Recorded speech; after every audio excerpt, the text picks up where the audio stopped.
Picture a towering colossus looming over the path to prosperity. A gnarled, hulking giant forged from hesitation and dread.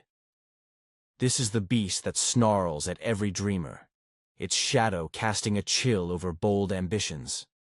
It's not the lack of gold or genius that stalls the journey, but this unshakable specter of failure, a primal force that roots feet to the ground.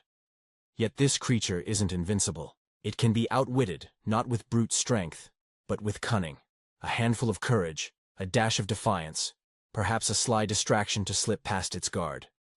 Let's explore how to tame it.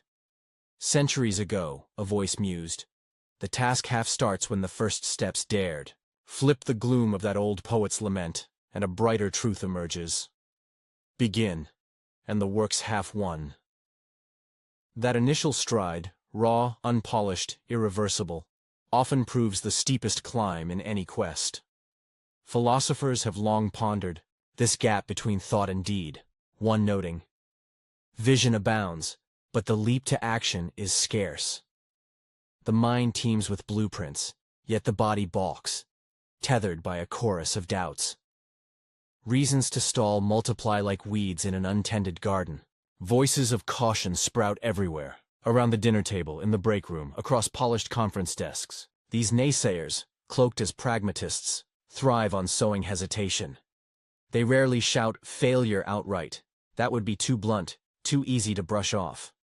Instead, they wield subtler tools, data spun into dire warnings, trends twisted to predict collapse, tales of past flops recounted with relish, especially those of absent scapegoats, never their own stumbles. The message hums beneath their words.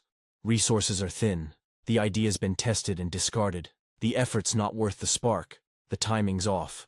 Too soon, too late, too anything but now. How many hours vanish into this fog of foreboding? Each year, millions, perhaps billions, swallowed by endless deliberation. It's a relentless din, a grinding mill of inertia. When the stakes rise, the cautious summon their heaviest artillery. Let's convene a council to ponder the path ahead. This is the knell of doom for most fledgling dreams. A panel forms, chairs shuffle, and responsibility scatters like dust in the wind. Blame, should it come, lands nowhere specific.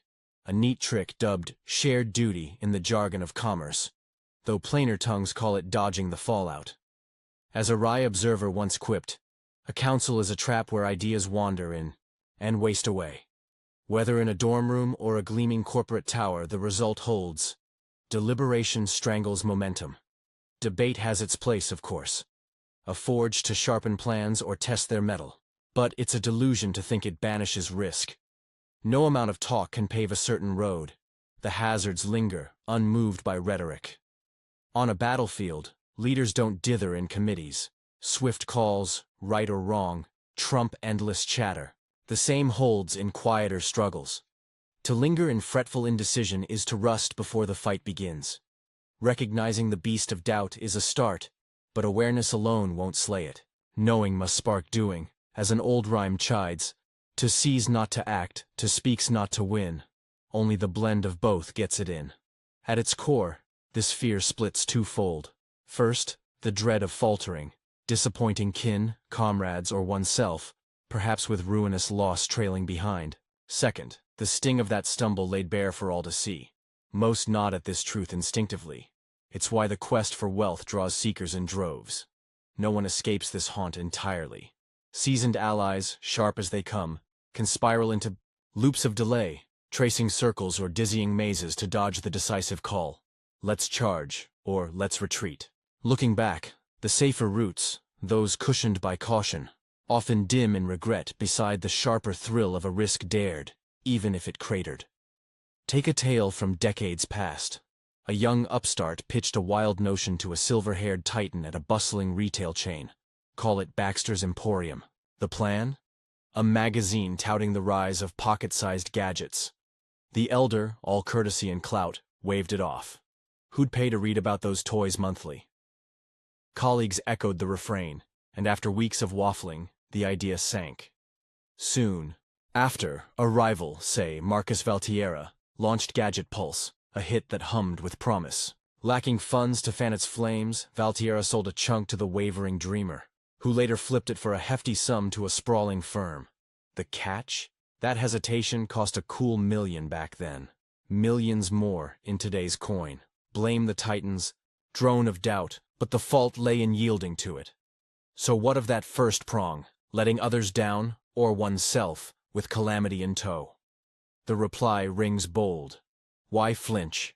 Action might bruise expectations, inaction might bruise the spirit, and how dire is utter failure anyway? Youth and empty pockets hold an edge here.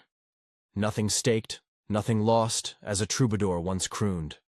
Loss weighs heavier with age or wealth, but it hinges on hunger and faith. What's the trade-off? Comfort for a shot at triumph. Does the plunge risk total ruin? Or is it the sharper jab of shame that looms larger than any ledger's red ink? That second thorn, failure trumpeted to the world, sticks deeper. Whether plotting a multi-million-dollar venture in a publisher's war, room, or weighing a fresh graduate's choice to helm her uncle's faltering bike shop over chasing a chemistry doctorate, the scales tip the same.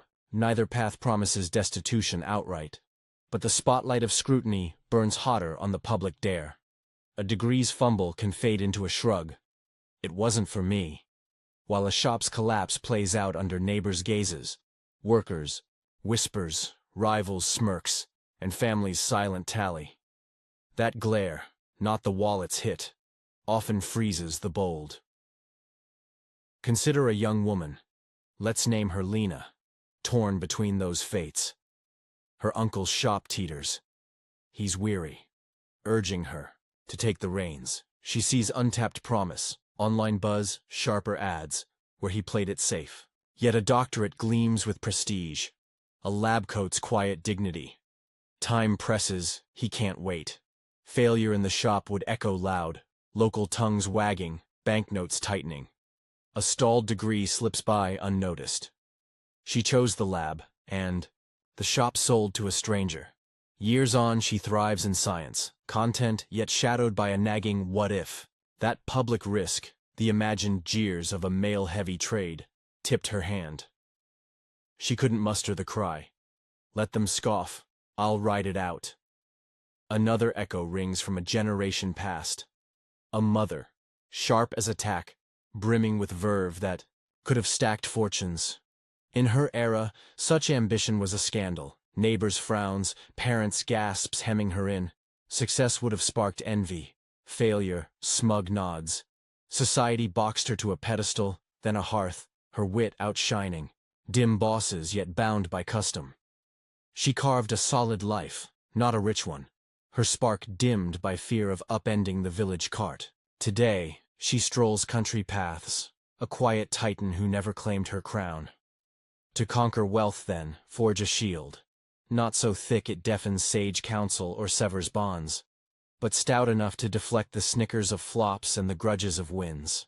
Mockery before the leap, envy after, gloating mid-fall. These are life's sure bets, sharp but hollow. The sting's real, yet it's noise, not substance. A German term captures the glee some glean from others' stumbles. Schadenfreude, shadow joy, a flicker in eyes that track your climb. It's the toll of rising. Shrug it off. The search for riches isn't a cradle for the timid. It demands grit. Sometimes at others' cost, a truth to stomach or sidestep. Most turn back, and no scorn lies there. Not all can bear the load. But, if doubt's beast pins you, break its grip. Tame it like a wild mare. Bridle its snorts, saddle its bucks, ride it to power. That dread, once harnessed, clears the herd, leaving room for the bold to claim the prize. Dodge it, flank it, charge. It surrenders the only defeat. History whispers. Fear of the world's gaze blocks more fortunes than any market's crash. Trust that.